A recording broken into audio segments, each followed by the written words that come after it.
Welcome back to Xylem learning. നിങ്ങളുടെ സ്വന്തം Arunima miss ആണ്. എല്ലാവരും എക്സാമിന് വേണ്ടിയിട്ട് നന്നായിട്ട് പഠിക്കുന്നുണ്ടെന്ന് വിചാരിക്കുന്നു. അപ്പൊ 2 സെക്ഷൻ ആയിട്ടാണ് ചിലപ്പോൾ 4ാം ക്ലാസ്സിലെ മക്കൾക്ക് എക്സാം ഉണ്ടാവുക. കുറച്ച് ആളുകൾക്കൊക്കെ ആദ്യം നടക്കുകയും കുറച്ച് ആളുകൾക്ക് പിന്നെ ആയിരിക്കും എക്സാം നടക്കുന്നുണ്ടാവുക. എക്സാം എപ്പോഴായിക്കോട്ടെ, പക്ഷെ നമ്മൾ എന്ത് ചെയ്യണം, എല്ലാ ചാപ്റ്റേഴ്സും നന്നായിട്ട് തന്നെ പഠിക്കണം അല്ലെ. അപ്പൊ മക്കൾക്ക് ടീച്ചർ വളരെ ഇമ്പോർട്ടന്റ് ആയിട്ടുള്ള ഒരു ക്വസ്റ്റ്യനുമായിട്ടാണ് ഇന്ന് വന്നിരിക്കുന്നത്. യെസ്റ്റർഡേ ആൻഡ് നൗ എന്നുള്ള ചാപ്റ്ററിനെ ബേസ് ചെയ്തിട്ടുള്ള ഒരു ക്വസ്റ്റ്യൻ ആണ്. അതിന് മുന്നേ മിസ് ഒരു കാര്യം കൂടെ പറഞ്ഞോട്ടെ. നമ്മുടെ മാർച്ച് 20 വരെയാണ് അല്ലെ നമ്മുടെ ബാച്ചുകളിലേക്ക് അഡ്മിഷൻ എടുക്കാൻ വേണ്ടി പറ്റുന്ന ദിവസം എന്ന് പറയുന്നത്. അതായത് ഓഫറോട് കൂടി നിങ്ങൾക്ക് എന്ത് ചെയ്യാൻ വേണ്ടി പറ്റുന്നത്, അഡ്മിഷൻ എടുക്കാൻ വേണ്ടി പറ്റുന്ന ദിവസം. അപ്പൊ ആരെങ്കിലും മറന്നു പോയിട്ടുണ്ടോ എന്നുണ്ടെങ്കിൽ അല്ലെ ഒന്നുകൂടെ ഓർമ്മിപ്പിക്കാനാണ് മിസ് വന്നിരിക്കുന്നത്. യെസ്, അപ്പോ 10% നമുക്ക് ഓഫർ ലഭിക്കുന്നത് അല്ലെ. XCF 10 എന്നുള്ള കൂപ്പൺ കോഡാണ് നമ്മൾ യൂസ് ചെയ്യേണ്ടത്. അപ്പൊ നിങ്ങൾ അത്രയൊന്നും ബുദ്ധിമുട്ടേണ്ട. നിങ്ങൾ ആകെ ചെയ്യേണ്ട കാര്യം എന്ന് പറയുന്നത് താഴെ കാണുന്ന നമ്പറിൽ കോൺടാക്ട് ചെയ്യുക എന്നുള്ളതാണ്. നമ്മൾ LSSന്റെ ഒക്കെ സമയത്ത് അല്ലെ സൈലം എത്രത്തോളം എഫേർട്ട് എടുത്തിട്ടാണ് നിങ്ങൾ ഓരോ കാര്യങ്ങളും വേണ്ടിയിട്ട് ഞങ്ങൾ എഫേർട്ട് എടുത്തത് നിങ്ങൾ നേരിട്ട് കണ്ട ആളുകളാണ്. അപ്പൊ കൂടുതലൊന്നും പറഞ്ഞു തരാനില്ല. അപ്പൊ ജോയിൻ ചെയ്യാൻ താല്പര്യമുള്ള മക്കൾ എല്ലാവരും എന്ത് ചെയ്യുക, താഴെ കാണുന്ന നമ്പറിൽ കോൺടാക്ട് ചെയ്യുക. അപ്പൊ നമുക്ക് എന്ത് ചെയ്യാം, വേഗം ചോദ്യത്തിലേക്ക് പോകാം. യെസ്, ഇപ്പൊ ഇങ്ങനെ ഒരു ചിത്രം നിങ്ങൾ കാണുന്നുണ്ട് അല്ലെ.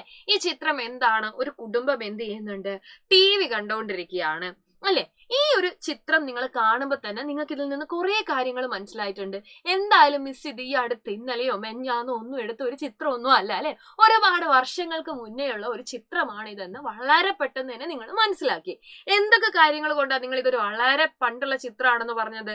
ഒന്നാമത്തെ കാര്യം എന്ന് പറയുന്നത് ഇതൊരു ബ്ലാക്ക് ആൻഡ് വൈറ്റ് ചിത്രമാണ് അല്ലെ. ബ്ലാക്ക് ആൻഡ് വൈറ്റ് ചിത്രമാണ്. അപ്പൊ പഴയ കാലങ്ങളിലാണ് നമ്മൾ അധികവും ബ്ലാക്ക് ആൻഡ് വൈറ്റ് ചിത്രങ്ങൾ കണ്ടിട്ടുള്ളത്. ഇപ്പൊ എന്താണ്, എല്ലാം കളറായിട്ടുള്ള ചിത്രങ്ങളാണ്. മാത്രമല്ല TV തന്നെ ഒന്ന് നോക്കിക്കേ അല്ലെ. ഇപ്പൊ നമ്മൾ കാണുന്ന TVs ഒക്കെ എന്താണ്, LCD LED TVകളാണ്. ഇത്തരത്തിലുള്ള TV അല്ല നമ്മൾ കാണുന്നത് അല്ലെ. അപ്പൊ ഇങ്ങനെയുള്ള കുറച്ച് കാര്യങ്ങൾ നോക്കിയാൽ തന്നെ നിങ്ങൾക്ക് എന്ത് ചെയ്തിട്ടുണ്ട്, ആ കാലഘട്ടം ഏതാണെന്ന് മനസ്സിലായിട്ടുണ്ട്. അപ്പൊ പണ്ട് കാലത്തും ഇപ്പോഴും നമ്മൾ നോക്കുന്ന സമയത്ത് ഒരുപാട് വ്യത്യാസങ്ങൾ എന്ത് ചെയ്തിട്ടുണ്ട്, എല്ലാ കാര്യങ്ങളിലും വന്നിട്ടുണ്ട്. അതിൽ സ്ഥിരം നമ്മളോട് എടുത്തു ചോദിക്കുന്ന ഒരു ക്വസ്റ്റ്യൻ ആണ്, ഗതാഗത മേഖലയിൽ ട്രാൻസ്പോർട്ട് സിസ്റ്റം ആയിട്ട് റിലേറ്റ് ചെയ്തിട്ട് എന്തൊക്കെ മാറ്റങ്ങളാണ് വന്നിട്ടുള്ളതെന്ന്. വളരെ വളരെ വളരെ എളുപ്പത്തിൽ നിങ്ങൾക്ക് എഴുതാൻ പറ്റുന്ന ഒരു ക്വസ്റ്റ്യൻ ആണ്. നമുക്കിതിലെ 2 കാര്യങ്ങളാണ് നിങ്ങൾ പ്രധാനമായിട്ടും നോക്കേണ്ടത്. ഒന്നെന്ന് പറയുന്നത് എന്താണ്, അന്നത്തെ റോഡുകളെ കുറിച്ച് അല്ലെ, റോഡുകളെ കുറിച്ച്. രണ്ടാമത്തെ കാര്യം എന്ന് പറയുന്നത് വെഹിക്കിൾസിനെ കുറിച്ച്. റോഡിനെ കുറിച്ചും വെഹിക്കിൾസിനെ കുറിച്ചും നിങ്ങൾക്ക് ട്രാൻസ്പോർട്ട് രംഗത്ത് ഒരു ക്വസ്റ്റ്യൻ വരികയാണെങ്കിൽ എഴുതാൻ വേണ്ടി സാധിക്കും. നമുക്ക് റോഡിൽ നിന്ന് തന്നെ തുടങ്ങാം അല്ലെ. എത്ര നല്ല വാഹനങ്ങൾ ഉണ്ടായാലും പൊട്ടിപ്പൊളിഞ്ഞ റോഡാണെന്നുണ്ടെങ്കിൽ നമുക്ക് എന്ത് ചെയ്യാൻ പറ്റില്ല, അതിന് ഉപയോഗിക്കാൻ വേണ്ടി പറ്റത്തില്ല. അപ്പൊ റോഡ് എന്ന് പറയുന്നത് പണ്ട് കാലങ്ങളിലെ റോഡുകൾ എന്ന് പറയുന്നത് ഇന്നത്തെ പോലത്തെ എക്സ്പ്രസ് ഹൈവേകളോ മറ്റോ ആണോ? അല്ല അല്ലെ. നോക്കിക്കേ, in earlier times people use to travel through alleys, the ridges of fields and like. Bullock carts and horse carts were the vehicles used in those days. This were moved through mud road. നോക്കിക്കേ, പണ്ട് കാലത്തെ ജനങ്ങൾ സഞ്ചരിച്ചിരുന്നത് ഇടവഴികളിലൂടെയും വയൽവരമ്പുകളിലൂടെയും ഒക്കെ ആയിരുന്നു. അന്നത്തെ വാഹനങ്ങളായ കുതിരവണ്ടിയും കാളവണ്ടിയും സഞ്ചരിച്ചിരുന്നത് മൺപാതകളിലൂടെ ആയിരുന്നു അല്ലെ. അപ്പൊ അന്നത്തെ റോഡ് എന്ന് പറയുന്നത് നമുക്ക് പറയാം അല്ലെ, ടാറിട്ട റോഡുകൾ തന്നെ വളരെ വളരെ കുറവേ ഉള്ളൂ. മിക്കവാറും ഉള്ളത് എന്താണ്, ചെമ്മൺ പാതകളാണ്. അതും നിങ്ങൾ നോക്കിക്കേ, വല്ല പാടത്തിന്റെ വരമ്പത്ത് കൂടെയോ അല്ലെ. ഇത്തരത്തിലെ യാതൊരുവിധ ആധുനിക സുഖ സൗകര്യങ്ങളോ ഒന്നും ഇല്ലാതിരുന്ന ഒരു കാലഘട്ടത്തിൽ മൺപാതകൾ ആശ്രയിച്ചിരുന്നത് കൊണ്ട് തന്നെ അന്നത്തെ കാലത്ത് ഗംഭീരമായിട്ടുള്ള വാഹനങ്ങളൊന്നും നമുക്ക് കാണാൻ സാധിക്കില്ല. കൂടുതലും ആളുകൾ ഉപയോഗിച്ചിരുന്നത് എന്താണ്, ബുള്ളക്ക് കാർട്സും ഹോഴ്സ് കാർട്സും ഒക്കെയാണ്. എന്തിനാ ഇത് ഉപയോഗിക്കുന്നത് മക്കളെ? ഇതിന്റെ പിന്നിലുള്ള പ്രധാനപ്പെട്ട കാരണം എന്ന് പറഞ്ഞു കഴിഞ്ഞാൽ 2 കാരണങ്ങളാണ് അല്ലെ. നല്ല വണ്ടികളാണെങ്കിൽ നല്ല റോഡുകൾ വേണം.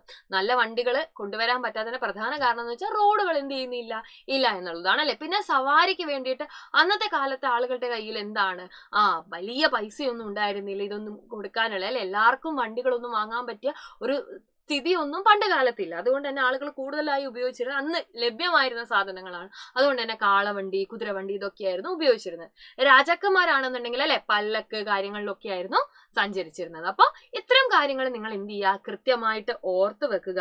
അതേപോലെ തന്നെ അല്ലെ ആളുകൾ പല രീതിയിൽ യാത്ര ചെയ്തിരുന്നു. അന്നും വെള്ളത്തിലൂടെ എന്ത് ചെയ്തിട്ടുണ്ട്, യാത്ര ചെയ്തിട്ടുണ്ട് അല്ലെ. അപ്പൊ അന്ന് വള്ളങ്ങളിലൂടെ ആയിരുന്നു ആളുകൾ യാത്ര ചെയ്തുകൊണ്ടിരുന്നത്.